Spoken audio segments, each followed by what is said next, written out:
Bonjour. Donc la semaine dernière, on avait posé la question, quel est le rapport entre l'illumination du Bouddha et ma propre vie? On va continuer un petit peu par là, mais et je pense que ce texte, alors il y a beaucoup de choses qui ont été reprises de Sutherland Roshi, euh, redit la chose la plus importante, c'est que ce n'est pas une chose extraordinaire. Ce n'est pas une chose comme, je ne sais pas quoi, la main du Bouddha ou de Dieu qui se pose sur ma tête et puis tout d'un coup quelque chose d'extraordinaire, non. Cette Roshi le dit, elle dit les fraises ont toujours goût de fraises, le corps continue à nous jouer des tours et la vie continue à être la vie humaine.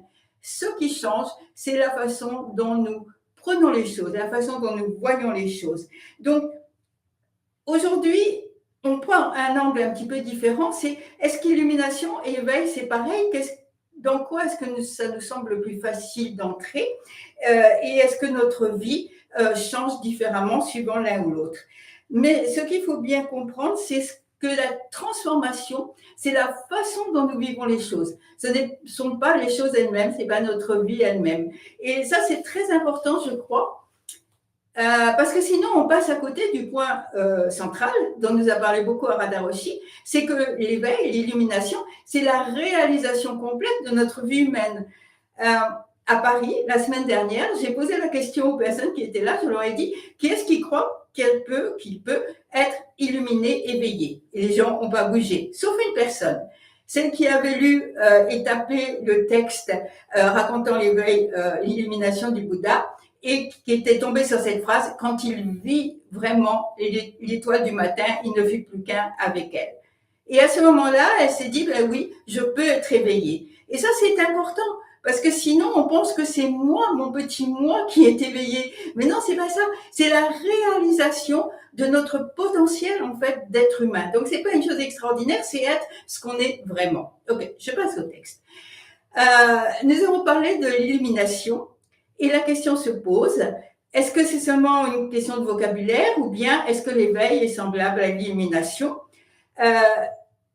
Et il me semble que l'éveil est souvent ressenti comme quelque chose de moins imposant que l'illumination, de moins une fois pour toutes. C'est plutôt vu comme un processus, quelque chose qui n'est jamais acquis, mais quelque chose qui se renouvelle sans cesse. C'est ce que dit Maître Dogen, puisqu'il nous dit l'éveil, c'est la pratique, et la pratique et l'éveil sont sont tels. Donc, pas d'éveil sans pratique. Et cette pratique, attention, c'est pas seulement zazen, c'est la façon dont nous vivons notre vie de tout notre cœur, en suivant les préceptes, en prenant refuge et en faisant zazen, bien sûr. Donc, l'éveil est peut-être plus proche dans notre compréhension d'une voie, d'un chemin, d'un processus sans début, sans fin. Mais je pense, quand je dis je, c'est assez collectif, mais je pense que c'est une erreur de voir ça comme une différence avec l'illumination. Parce que contrairement à ce qu'on imagine, et même quand on lit l'illumination du Bouddha, elle n'est pas soudaine ni acquise, mais elle a toujours été, en fait, on revient à ce qu'on est, on revient à notre cœur-esprit véritable. Donc, l'illumination, alors si j'essaye de devenir un petit peu plus précise, et je ne sais pas si c'est juste, mais bon, j'essaye. L'illumination, c'est enlever. Vous savez, il y avait un sutra qu'on avait lu, dans le voir qu'il n'y ait que le voir, dans l'entendre qu'il n'y ait que l'entendre, etc. Ça veut dire on va enlever tout ce qu'on met en plus.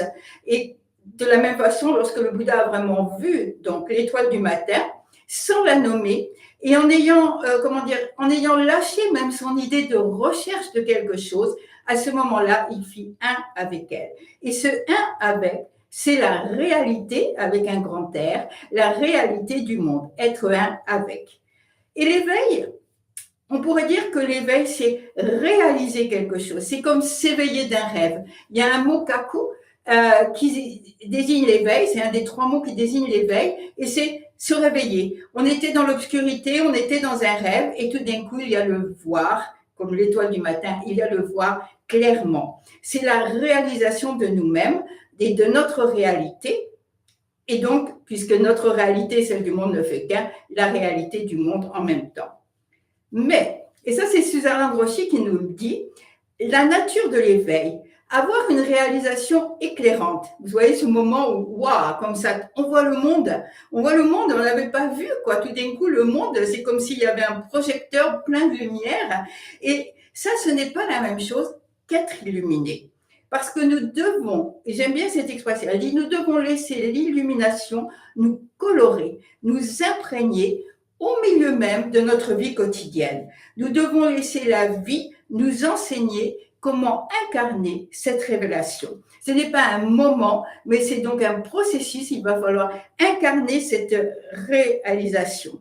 Mais c'est pas nous qui allons réaliser, comment dire, utiliser en quelque sorte l'éveil ou l'illumination, mais c'est cette illumination qui va imprégner notre quotidien et c'est elle qui va nous apprendre comment la mettre en œuvre. Donc, deuxième point, puisque l'éveil ou l'illumination, c'est voir la réalité, on a dit avec un grand R, la réalité telle, une fois qu'on a été dépouillé de tous nos filtres par rapport à cette réalité. Donc, si on voit cette réalité telle, ça veut dire que cette réalité, elle est la même pour vous, pour moi, et d'une personne à l'autre, puisqu'on a enlevé justement ce qui nous différencie dans notre voir. Mais, donc, la réalité, elle est la même, mais la façon dont nous allons exprimer cette réalité, la mettre en œuvre dans notre vie, ça, c'est différent pour chacun, chacune d'entre nous. Donc, l'éveil, c'est à la fois la chose la moins personnelle, puisque c'est voir la réalité et une réalité qui est justement au-delà de nos concepts, de nos approches, etc. Donc, c'est impersonnel et en même temps, c'est la chose la plus personnelle de notre vie, par les changements que ça va impliquer dans notre vie, mais aussi parce que nous allons réaliser cet éveil, nous allons le partager, chacun à sa façon. Suzanne Androchi dit, on va écouter l'autre, on va offrir une tasse de thé, on va sourire, on va aider, etc. Chacun va trouver à partir de sa propre vie la façon d'incarner, de réaliser cet éveil. Alors dans le Chan, donc troisième point si je veux dire, dans le Chan, il y a une représentation de l'éveil qui est comme une pièce avec deux portes. L'une ouvre vers l'espace, c'est la porte vers Prajna, c'est la porte vers la sagesse. Et l'autre ouvre vers Karuna, la compassion. Parce que les deux vont ensemble, les deux sont les...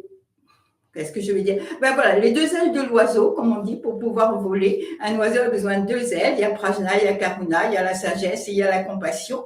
Et lorsque nous tournons notre vie vers les autres, appuyés donc sur cet éveil, nous avons ouvert les deux portes.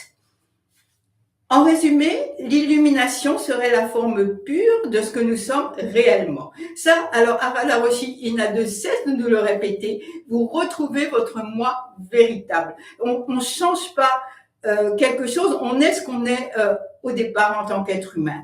Et l'éveil, c'est notre village originel, et tout ça, c'est la plus grande réalisation de notre vie. Ceci dit, on va retomber sur Terre, on va retomber dans notre vie quotidienne, donc avec la conclusion de Suzanne Androchi. L'éveil ne permet pas d'échapper aux conditions inhérentes à la vie humaine, mais il transforme radicalement la façon dont nous les vivons. Nous avons encore des corps qui se détraquent de mille façons étonnantes. Nous sommes toujours confrontés à l'injustice et au conflit. L'éveil ne permet pas d'échapper, mais nous ne fuyons plus, nous ne nous précipitons plus pour attraper les choses, tout ce qui passe. Nous ne sommes plus des exilés de nous-mêmes. J'aime bien cette expression parce que quand nous ne sommes pas complètement nous-mêmes, nous sommes comme des exilés de nous-mêmes. Mais maintenant, nous sommes dans cet éveil, dans cette illumination, enracinés dans notre foyer intérieur, même dans les moments les plus difficiles, pour chercher des moyens de répondre à ce qui se présente sans cesse à nous dans notre vie, qui permettent le jaillissement de l'illumination qui est présente partout et toujours. Nos illusions, dit-elle, voilà, parce que c'est là où on retombe sur Terre, nos illusions, dit-elle, surgissent encore parce qu'il est dans la nature du cœur-esprit humain de les générer. La différence, et c'est une différence énorme, la différence, c'est que nous les voyons pour ce qu'elles sont et nous pouvons même nourrir de la compassion à leur égard. Ça m'a rappelé un texte, je pense apocryphe, mais de Thich Nhat Hanh, où Mara arrive et le Bouddha dit à Ananda, on va lui offrir le thé. Ananda, il est choqué, comment on va offrir le thé à Mara, le démon, le roi de la mort, etc. Et le Bouddha dit, oui, on va lui offrir le thé. Voilà. Lorsque nous ne sommes plus, en fait, attiré, effrayé, pris, mu en fait, comme du verbe mouvoir, hein, par nos illusions, à ce moment-là, nous pouvons nous asseoir, nous les voyons clairement. Lorsqu'on les voit, elles perdent la majorité de leur pouvoir, bien sûr, et nous pouvons même les accueillir, dire ah revoilà, ah voilà de nouveau mon avidité par rapport à telle chose, ah voilà de nouveau ma colère, voilà. Et à ce moment-là, on peut les accueillir avec compassion et leur offrir le thé. Donc, il y a deux côtés dans la compassion. Il y a l'aspect lumière, on va dire, c'est notre engagement clair à libérer chacun de la souffrance. Et puis, il y a un côté plus sombre, c'est de garder son cœur ouvert à toute la souffrance du monde. Elles disent il y a à la fois tendresse et blessure. Voilà. Donc, cet éveil transpersonnel, on va revenir sur ce mot parce que je le trouve intéressant, cet éveil transpersonnel et intimement personnel va combler notre séparation d'avec les autres, d'avec le monde, et va ouvrir notre cœur à toute la compassion qui va nous emplir. Et moi, pour moi, ceci est résumé. D'abord, Ryokan, il est merveilleux parce qu'il résume les choses, et Aiko, ça résume les choses, et il dit puissent les manches de mon habit de moine, vous voyez ces grandes manches de mon habit de moine, puissent les manches de mon habit de moine être assez grandes pour contenir l'univers entier. Merci.